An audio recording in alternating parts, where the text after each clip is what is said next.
बिस्मिल्लाहिर्रहमानिर्रहीम। अस्सलामुअलैकुम स्टूडेंट्स, हमने steps of biological method topic को स्टार्ट किया हुआ है। स्टेप्स ऑफ बायोलॉजिकल मेथड में स्टेप नंबर 5 है एक्सपेरिमेंट। स्टूडेंट्स, आज के इस लेक्चर में हम एक्सपेरिमेंट को डिस्कस करते हैं कि एक्सपेरिमेंट ये बायोलॉजिकल मेथड का कौन सा स्टेप है। स्टूडेंट्स, एक्सपेरिमेंट के माने है तजुर्बा। एक्सपेरिमेंट के माने है तजुर्बा करना या जांचना। इसके साथ साथ स्टूडेंट्स, एक्सपेरिमेंट जो है ना, ये बायोलॉजिकल मेथड का सबसे इम्पोर्टेंट स्टेप है। It is the most important step of biological method. Experiment जो है ना, ये बायोलॉजिकल मेथड का सबसे इम्पोर्टेंट, सबसे अहम स्टेप है। अब स्टूडेंट्स, एक्सपेरिमेंट को हम किस तरह डिफाइन करेंगे? स्टूडेंट्स, एक्सपेरिमेंट का डिफिनीशन है the verification of collected data from hypothesis is called experiment. Students, hypothesis से हम जो डेटा कलेक्ट करते हैं तो उस कलेक्टेड डेटा की वेरिफिकेशन करने को एक्सपेरिमेंट कहते हैं। स्टूडेंट्स, मिसाल के तौर पर जब कोई बायोलॉजिकल प्रॉब्लम्स आता है तो बायोलॉजिस्ट उस बायोलॉजिकल प्रॉब्लम्स के मुतालिक हाइपोथेसिस बनाते हैं और इस हाइपोथेसिस में जो है ना स्टूडेंट्स डेटा मौजूद होता है। तो बायोलॉजिस्ट इस हाइपोथेसिस में जो डेटा मौजूद होता है, इस हाइपोथेसिस से इस डेटा को कलेक्ट करते हैं और फिर इस कलेक्टेड डेटा की वेरिफिकेशंस करते हैं, इस कलेक्टेड डेटा की तस्दीक करते हैं कि आया इस हाइपोथेसिस में जो डेटा मौजूद है ये डेटा सही है या जो है ना ये डेटा गलत है। तो स्टूडेंट्स, एक्सपेरिमेंट का डिफिनीशन है कि हाइपोथेसिस से हम जो डेटा कलेक्ट करते हैं तो उस कलेक्टेड डेटा की वेरिफिकेशन करने को, उस कलेक्टेड डेटा की तस्दीक करने को जो है ना स्टूडेंट्स एक्सपेरिमेंट कहते हैं। स्टूडेंट्स, वेरिफिकेशन के माने है तस्दीक करना, मतलब ये मालूम करना कि आया ये डेटा जो है ना स्टूडेंट्स, ये जो कलेक्टेड डेटा होता है ये कलेक्टेड डेटा सही है या ये कलेक्टेड डेटा जो है ना स्टूडेंट्स ये गलत है। तो स्टूडेंट्स, ये था हमारे पास एक्सपेरिमेंट का डिफिनीशन। इसके साथ साथ students, biologist perform experiment on his hypothesis. Students, biologist जो है ना वो अपने हाइपोथेसिस पर एक्सपेरिमेंट परफॉर्म करते हैं एंड चेक्स द डिडक्शन। और बायोलॉजिस्टों ने इस हाइपोथेसिस के लिए जो डिडक्शंस बनाए हैं उस डिडक्शन को चेक करते हैं कि आया हमने इस हाइपोथेसिस के लिए जो डिडक्शंस बनाए हैं ये डिडक्शन सही है या ये डिडक्शंस गलत है। इसके साथ साथ students, through experiments he can find the deduction of some hypotheses have come true while others have not। Students, experiment के ज़रिए बायोलॉजिस्ट ये भी फाइंड कर सकते हैं कि इनमें कुछ हाइपोथेसिस की डिडक्शन जो है ना स्टूडेंट्स वो ट्रू आते हैं और कुछ हाइपोथेसिस की डिडक्शंस वो फॉल्स आते हैं, मतलब कुछ हाइपोथेसिस की डिडक्शंस वो ट्रू नहीं आते।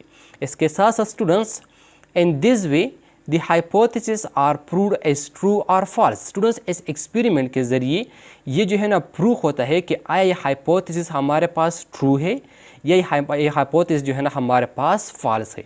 तो स्टूडेंट, जब एक्सपेरिमेंट के ज़रिए हमारे पास ये प्रूव होता है कि यह जो हाइपोथेसिस है ये हाइपोथेसिस जो है ना ट्रू है तो फिर बायोलॉजिस्ट इस हाइपोथेसिस को एक्सेप्ट करते हैं। और जब एक्सपेरिमेंट के ज़रिए ये प्रूव होता है कि ये हाइपोथेसिस जो है ना ये फॉल्स है, ये हाइपोथेसिस गलत है, तो फिर बायोलॉजिस्ट जो है ना स्टूडेंट्स इस हाइपोथेसिस को रिजेक्ट करते हैं और फिर इस हाइपोथेसिस की जगह पर न्यू हाइपोथेसिस जो है ना वो बनाते हैं।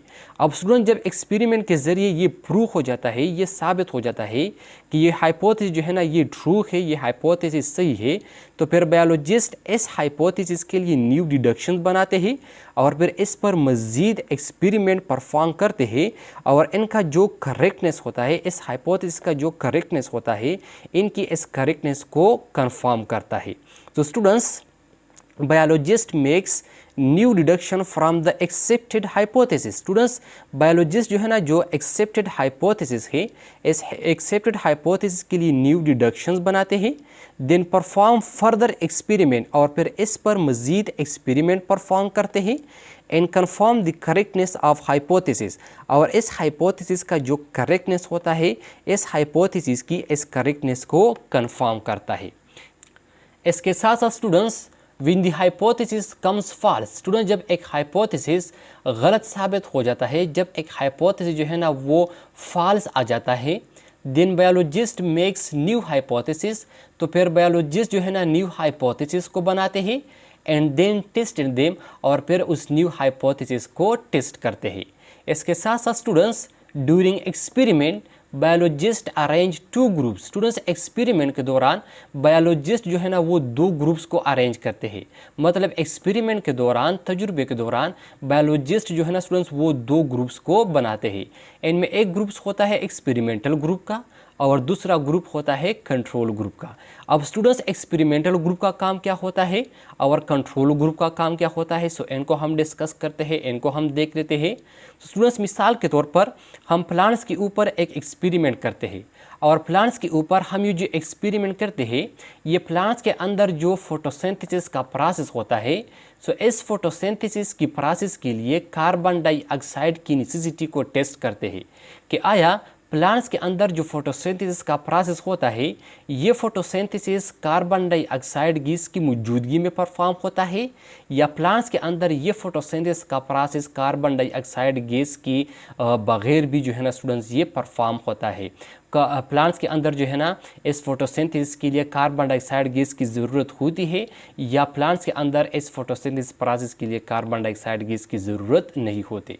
तो स्टूडेंट्स हम जो एक्सपेरिमेंट परफॉर्म करते हैं वो एक्सपेरिमेंट है test the necessity of carbon dioxide for photosynthesis. Photosynthesis के लिए कार्बन डाइऑक्साइड गैस की नेसेसिटी को टेस्ट करना। अब स्टूडेंट्स इस एक्सपेरिमेंट के दौरान जो है ना हम 2 ग्रुप्स बनाते हैं। इनमें एक ग्रुप होता है एक्सपेरिमेंटल ग्रुप का और दूसरा ग्रुप होता है कंट्रोल ग्रुप का। इसके साथ साथ हम 2 प्लांट्स लेते हैं।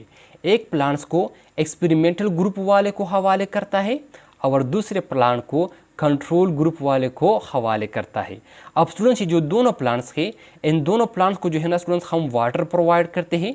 जो एक्सपेरिमेंटल ग्रुप का प्लांट होता है इनको भी जो है ना हम वाटर प्रोवाइड करता है और जो कंट्रोल ग्रुप का प्लांट होता है इनको भी जो है ना स्टूडेंट्स हम वाटर प्रोवाइड करते हैं। इसके साथ साथ स्टूडेंट्स ये जो एक्सपेरिमेंटल ग्रुप का प्लांट्स है इनको भी जो है ना हम सनलाइट प्रोवाइड करते हैं और जो कंट्रोल ग्रुप का प्लांट है इनको भी जो है ना स्टूडेंट्स हम सनलाइट प्रोवाइड करता है।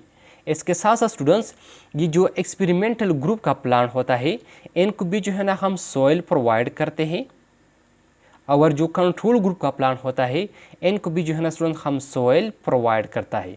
मतलब इनकी जो बुनियादी ज़रूरियात होती है जिस तरह वाटर है, सनलाइट है और सॉइल है, ये तीनों जो है ना स्टूडेंट्स हम दोनों प्लांट्स को, दोनों ग्रुप वाले प्लांट्स को प्रोवाइड करता है। लेकिन हम एक्सपेरिमेंट जो है ना किस चीज़ के ऊपर कर रहे हैं, हम एक्सपेरिमेंट जो है ना स्टूडेंट्स कार्बन डाइऑक्साइड गैस की नेसेसिटी के ऊपर कर रहे हैं कि आया कार्बन डाइऑक्साइड गैस ये फोटोसिंथेसिस के लिए ज़रूरी होता है या कार्बन डाइऑक्साइड गैस ये फोटोसिंथेसिस के लिए ज़रूरी नहीं होता।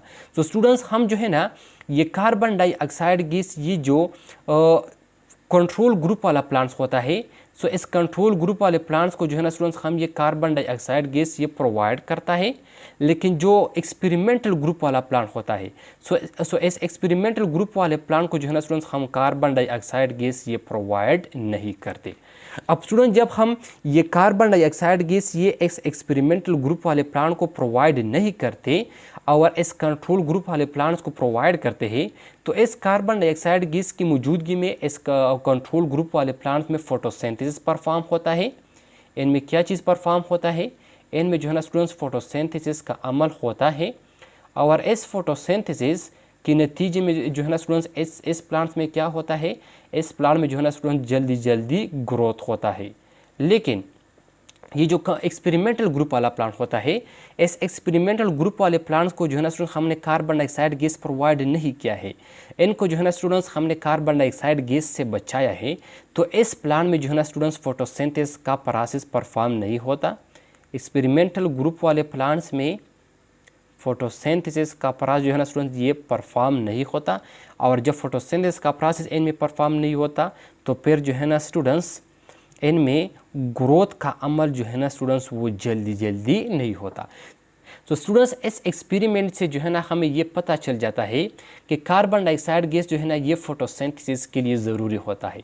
फोटोसिंथेसिस का अमल ये कार्बन डाइऑक्साइड गैस के बगैर ये परफॉर्म नहीं होता। सो कार्बन डाइऑक्साइड गैस ये इस प्लांट में जो फोटोसिंथेसिस का अमल होता है इस फोटोसिंथेसिस के लिए ज़रूरी होता है, क्योंकि यहाँ पर हमने कंट्रोल ग्रुप वाले प्लांट्स को कार्बन डाइऑक्साइड गैस ये प्रोवाइड किया होता है। तो इस कार्बन डाइऑक्साइड गैस की मौजूदगी में इनमें फोटोसिंथेसिस का अमल होता है, और जब फोटोसिंथेसिस का अमल होता है तो इनमें ग्रोथ जल्दी जल्दी होता है। लेकिन हमने जो है ना स्टूडेंट्स एक्सपेरिमेंटल ग्रुप वाले प्लांट्स को कार्बन डाइऑक्साइड गैस ये प्रोवाइड नहीं किया है। सो जब हमने एक्सपेरिमेंटल ग्रुप वाले प्लांट्स को कार्बन डाइऑक्साइड गैस ये प्रोवाइड नहीं किया है तो इसके नतीजे में इस प्लांट में फोटोसिंथेसिस का अमल नहीं हुआ है, और जब फोटोसिंथेसिस का अमल नहीं होता तो फिर इस प्लांट में जो है ना स्टूडेंट्स ग्रोथ का अमल ये जल्दी जल्दी नहीं होता। तो स्टूडेंट्स ये था हमारे पास स्टेप नंबर 5 एक्सपेरिमेंट के एक्सपेरिमेंट ये बायोलॉजिकल मेथड में कौन सा स्टेप है। तो स्टूडेंट्स आई होप आपको समझ आया होगा। इंशाल्लाह नेक्स्ट लेक्चर में मुलाकात होगी। Thank you, वस्सलाम।